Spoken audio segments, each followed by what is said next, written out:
wakati wa kusubiri kumuuliza mume wako, sio wakati wa kusubiri kumuuliza mke wako, sio wakati wa kusubiri kuuliza ndugu zako. Ni wewe na Mungu wako. Acha nikwambia kwamba mbinguni tunaingia mmoja mmoja, au ingine na mume wako, au ingine na watoto wako. Ni nafsi yako pekee, ni wewe na Mungu wako. Mwamini leo, mwamini leo. Haleluya, mwamini sasa. Unaweza ukachukua maamuzi popote ulipo.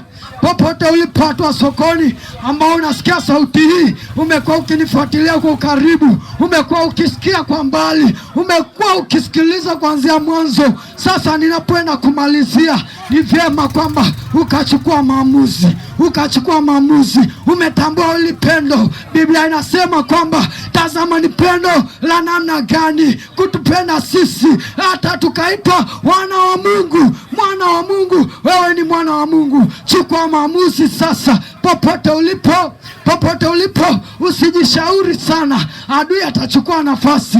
Sio muda wa kuchukua ushauri mwingi, ni muda wa kumsikiliza Mungu wako, ni muda wa kutambua hii neema iliyokufuata. Ninapoenda kumalizia, unaweza ukanyoosha mkono popote ulipo, kwa sababu hii neema, ninaamini kabisa, ukiamini hautabaki hivyo ulivyo. Unaweza ukanyanyua mkono popote ulipo. Nitaenda kuomba kwa ajili yako.